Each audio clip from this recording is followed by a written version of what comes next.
From our studios here in Freetown, hello and welcome to the National News Bulletin on Star TV Channel 21. I am Leonora Jawara. First, let's have a look at the top stories. The Lord Mayor of Kingston upon Hull, Councillor Stephen Wilson, and members of Hull City have paid a civic visit to the Freetown municipality, marking 40 years celebration of the twinning of the two cities.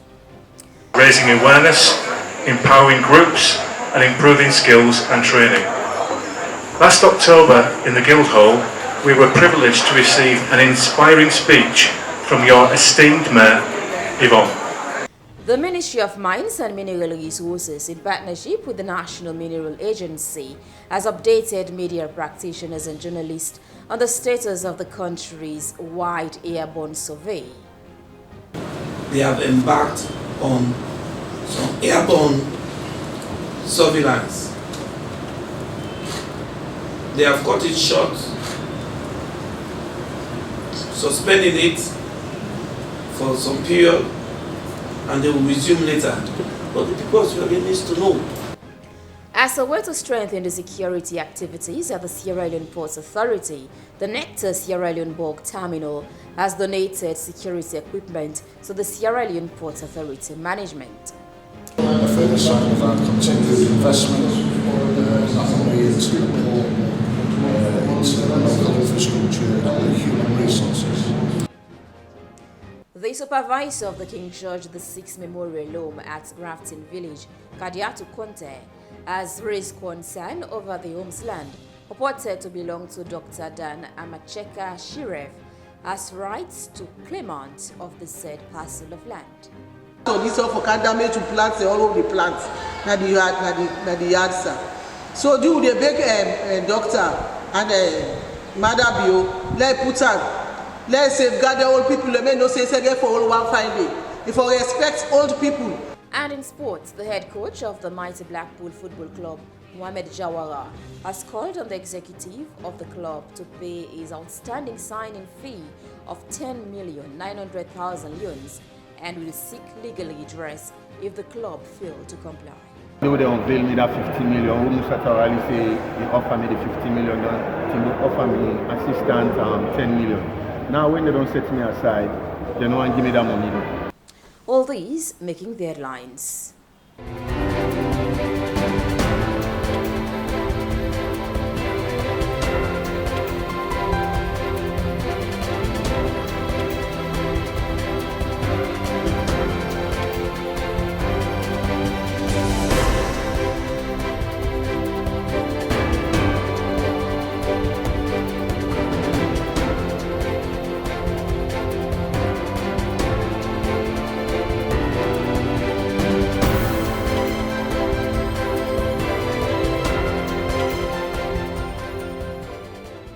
And now the news in detail. The mayor of the Kingston upon Hull, Councillor Stephen Wilson, and members of the Hull City have paid a civic visit to the Freetown municipality, marking 40 years of celebration of the twinning of the two cities.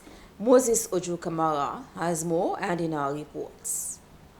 Making a statement at a press conference held at the Freetown City Council, the Lord Mayor of Hull City and Admiral of Hornbar, who also doubles as the president of Freetown Society in Hull, highlighted the special relationship between the two cities dating back to 1780 during the period of William-Wilberforce and the struggle for Hull City Council continues to actively promote the links between Hull and Freetown, and the citizens of Hull have stood alongside Freetown in the times of great need, working together to strengthen communities by raising awareness, empowering groups and improving skills and training. Last October in the Guildhall, we were privileged to receive an inspiring speech from your esteemed Mayor, Yvonne, in which she set out her vision for the future of Freetown. The Freetown Society and the City of Hull have been eagerly following the progress of the ambitious plan of your Mayor, the transformation of Freetown, and we applaud the engagement and environmental improvements that have already taken place under the Mayor's leadership. In the 1 year of our twinning, I've really been privileged to see, as the Lord Mayor has said, a relationship which isn't one that's just on paper, but one which is real, one which happens in the council and one which happens outside of the council, because they're two very strong societies. In Hull, there is the Freetown Society, and I've been hosted by them a couple of times now. And here in Freetown, there's the Hull Society. And between the two, and they're members of the Hull Society here today, and I want to acknowledge them. And it's that relationship which isn't dependent just on what politicians are doing, but on what ordinary citizens, ordinary residents are doing, that has kept this relationship as a twin, dynamic, vibrant, and alive over 40 years. She came years ago to the city of Freetown. It is little over 200 years that still requires a lot in terms of development. As I set out to them, the vision and ideas that we had for the transformation of Freetown, what similarities there were between where we were and where we wanted to go, and where they had been and where they had arrived at.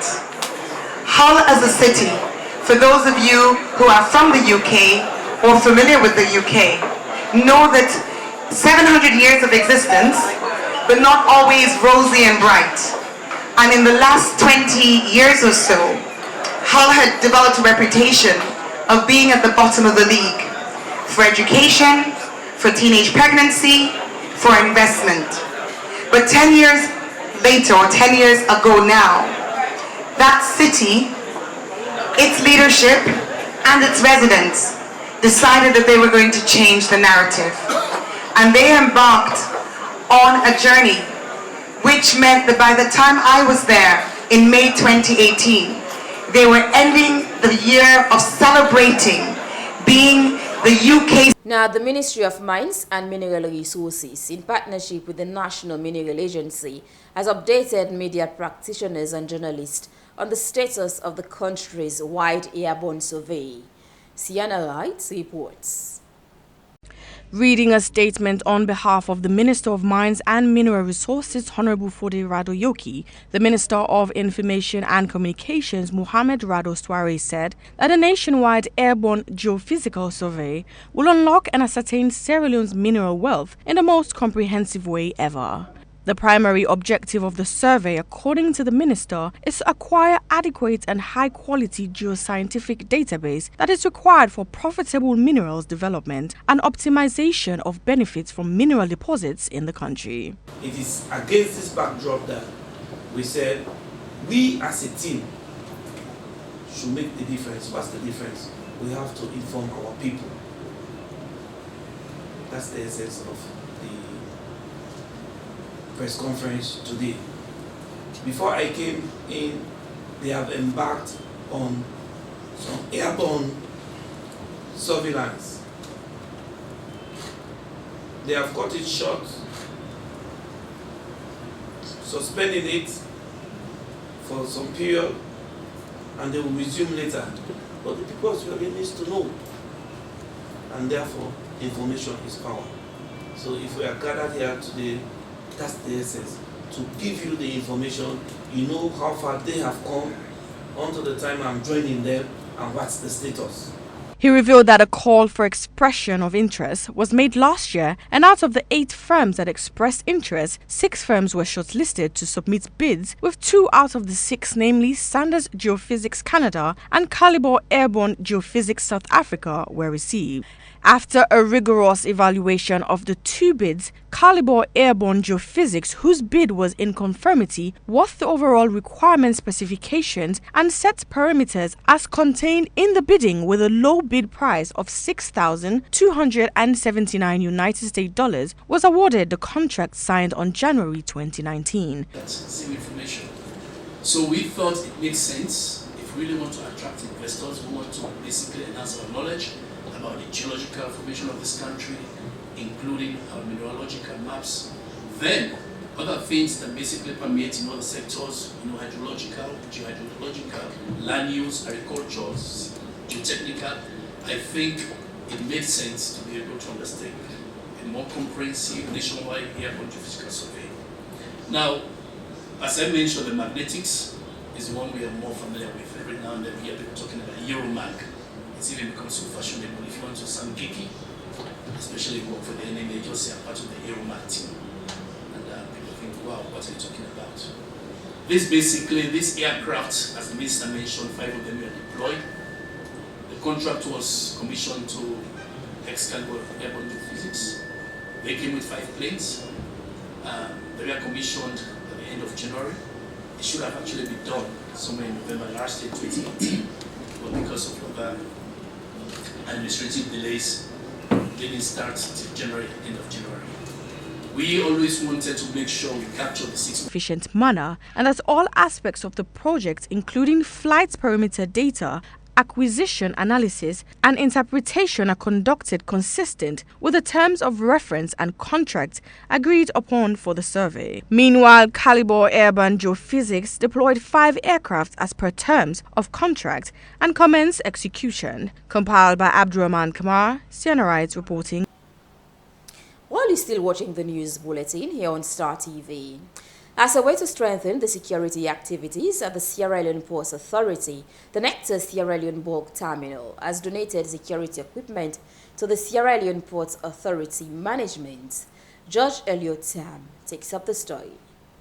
As a way to strengthen the security activities at the Sierra Leone Port Authority, the Nectar Sierra Leone Bulk Terminal (NSBT) has on Friday, 29 March 2019, donated security equipment to the Sierra Leone Port Authority management. While handing over the equipment to the General Manager, Sierra Leone Port Authority, the Managing Director, NSBT, Robert Smith, said they are very delighted to donate the equipment to the Sierra Leone Port Authority, as they as group believe that security is most paramount in any given environment, and they want to see that the port is secured for anyone who is coming to do business. We have presently 13 concurrent civils projects, which is a further sign of our continued investment, not only into the port, into the local infrastructure and the human resources.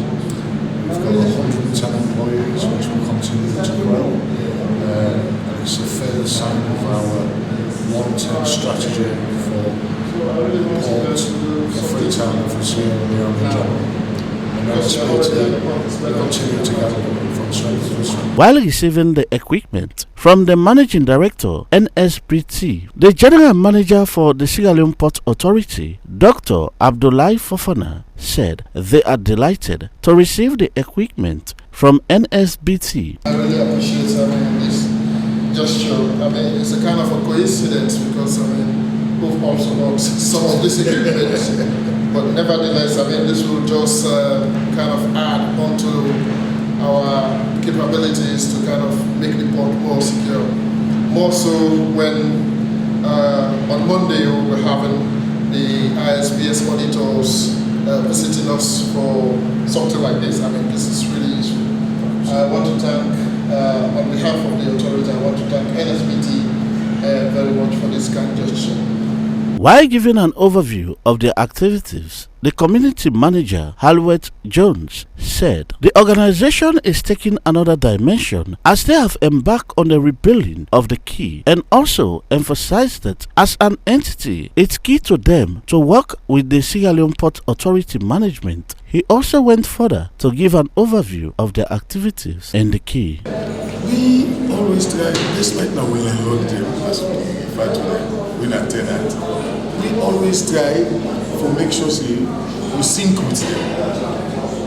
So, and since security is one of paramount importance, we look so a lot of people, we know they provide for we are yourself no more, we left them.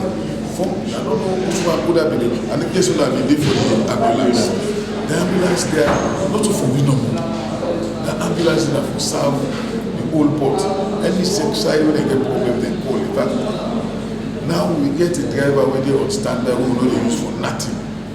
I know that they call, jump inside ambulance with 1 or 2 first aiders. The people are the same, right?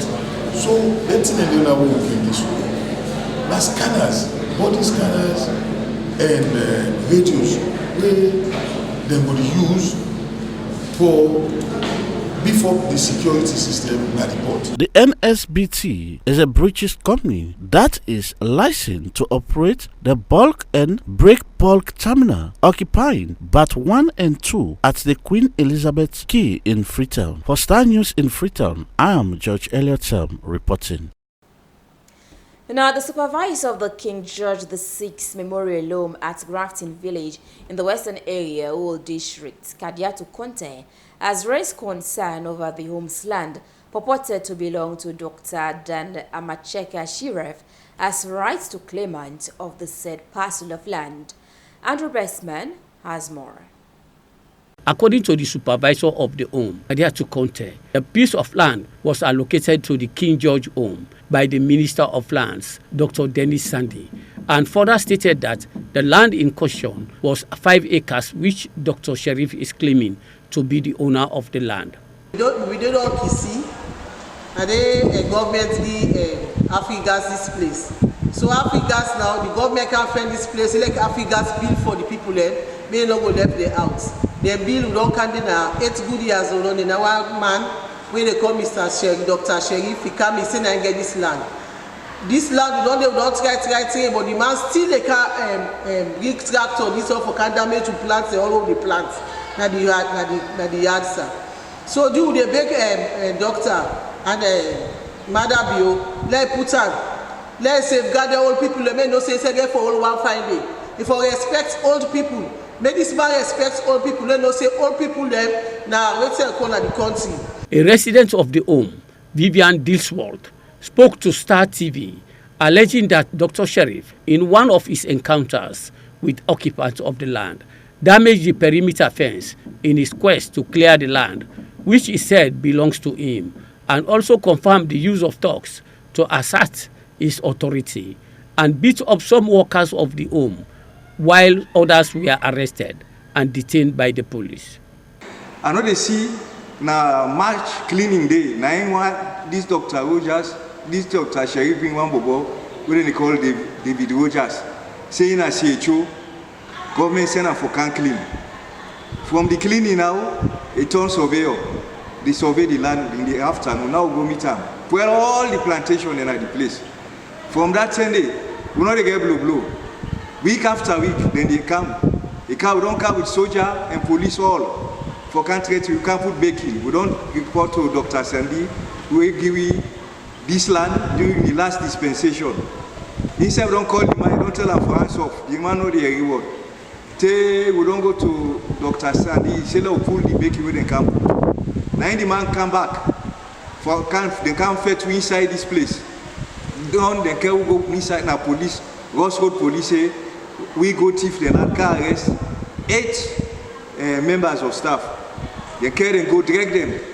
Go the AIG say no I ain't nothing. Put them in a cell. Till the next day. Pass go legal aid board. We go they can't fit the case. Then pull the people in the next day. In an interview with Dr. Sheriff, he denied the allegations levied against him, but noted that the land in question was allocated to him by the Ministry of Lands for the construction of his school and a health clinic for the community, supported with documents that lend credence to his claim. I think I can categorically tell you that it's a false allegation. I didn't go there to take anything that does not belong to me. I was granted that land by the Ministry of Lands, Housing and the Environment. I have all the documents and I have fulfilled all the requirements stipulated. Andrew Bestman reported. And to round up our news bulletin, let's now turn our attention to sport, as the head coach of the mighty Blackpool Football Club, Mohamed Jawara, has called on the executive of the club to pay his outstanding signing fee of £10,900,000 and will seek legal redress if the club fail to comply. Our sports correspondent, Hilton John, has all the details for you.